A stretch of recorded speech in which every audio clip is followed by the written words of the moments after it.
So today we're going to be doing a walk around of one of the most recent MOC trailers that we're sending out the door. This one's a 16-foot by 8.5 foot deck over wheel enclosed box trailer configuration. So we'll start around the outside and we'll swing around, show the generator on the other side, and then go up into the trailer and show it from right to left. So one of the first things is if you've ever been RVing, you have a step stool.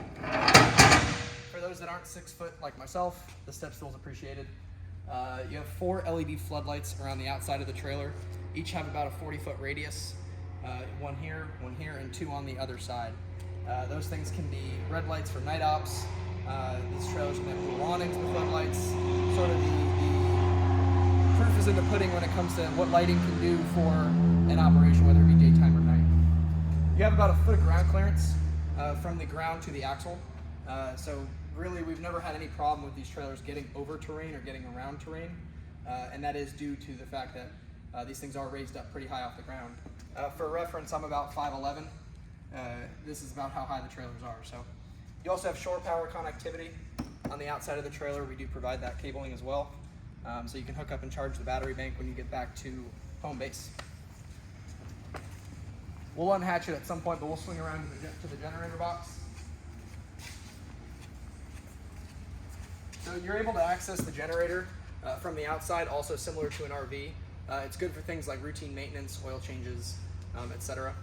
You have your gas tank in the front on the tongue, and a spare tire goes there as well. I'll open up the generator box. So it's a 4.4 kilowatt gas generator. Cummins Onan is the brand. We've done diesel in the past as well. It's all ventilated, and all the stuff shoots out to the bottom to keep it well ventilated. It all complies with some of the more strict fumigation regulations, complying with California and DOT regulations. These trailers have to, because we have some out there in California. So they all comply with some of the stricter regulations. 8.5 feet also happens to be pretty good width when it comes to DOT compliance.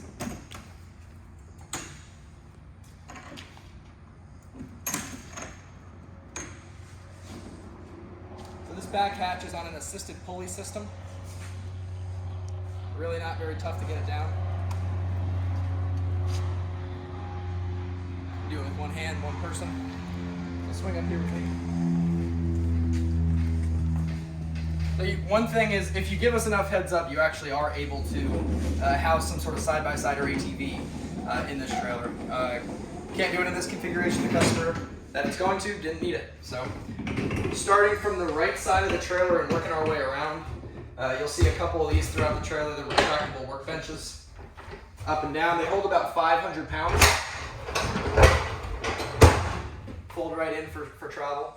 All your storage around the outside walls of the trailer, the inside walls rather. There's your shore power cable. They're all magnetically closed and locked. All the trailers come with a roadside emergency kit, first aid kit, and fire extinguisher as well. That's a controller for the gimbal DOI, our payload in here. Not much to see in there, it's an empty one. So these trailers, one of the 3 power supplies for the trailer is a 3-hour battery bank. There's also a 6-hour battery bank option. Those batteries are down here. And the control panel to go from shore power, generator, and batteries is right here as well. There are plenty of outlets in this trailer as well. There, and then one in the back. You can never have enough outlets. Even though we fly for a while, we're still charging batteries, just charging a lot less batteries. More storage here. Another table here. Like I said, they can hold 500 pounds. There's really no way to get this thing to break. This is a vent, so if you have the trailer sitting for maybe a month in a humid environment, we are in Florida, our hangar is right here in Florida, so we're no stranger to humidity. Being able to crack this vent and allow some airflow into the trailer is good for the wood and the other features in here. So if you have your fuses here, fuse box, and just as I showed you the generator on the outside, it's all sealed on the inside as well. This is the generator box. So some folks that have operated with some sort of command center or trailer or van have had to tow the generator that they bring out in the field, it's housed internally for you. There's nothing to really mess with there. Generator switch to turn it on. More outlets, the fire extinguisher that I alluded to. And I like to save the best for last when it comes to these demonstration videos. It's a 4-monitor workstation. You actually have 2 unique ground control stations here, allowing for either redundant ground control station functionality or dual aircraft operations. So that redundancy in the GCS is one of the critical factors when it comes to the BVLOS safety case. And that's why we started making these trailers, was basically to enhance the safety case and get over that BVLOS hurdle for the regulator, right? How can we take a safety case and apply many, many layers of risk mitigations in order to get those advanced approvals? So you also have a VHF radio in here that you can listen to, not talk on. I'm actually really excited about the way that we're doing masts now. They used to be housed externally to the trailer. Now they're housed internally through this little hatch. There's pneumatic, hydraulic, or manual mast options, as well as 15, 30, or 52 feet when it comes to the mast options. It's pretty easy to put up, even in the manual version. Lock as you go. It's about 5 sections of 6 feet each, and then you bring it down when you're ultimately getting ready to leave.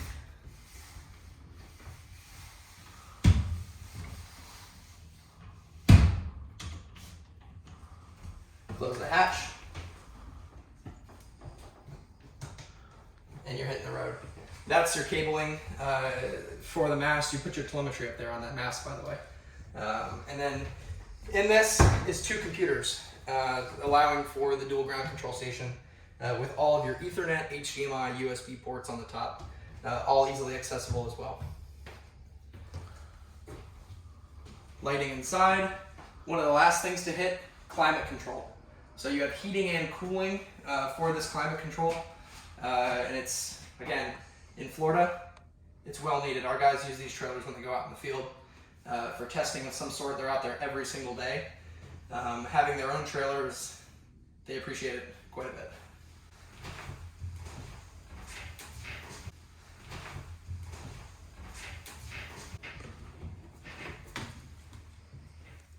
So some of the add-ons that aren't in this trailer that we've definitely worked with and talked about in the past are more human factors, things like a microwave, a mini fridge, coffee maker, even a compost toilet. Putting some sort of toilet in there is good for when you're 20 miles away from the nearest facilities. Certainly things that can be done with the inside of this trailer, as well as making it a longer trailer, 25-footer, dual masts. All that flexibility certainly exists, and you don't even necessarily have to be operating our platform to approach us about building one of these trailers for you. We've certainly done that in the past. We've also done these trailers configurations out of a Mercedes Sprinter.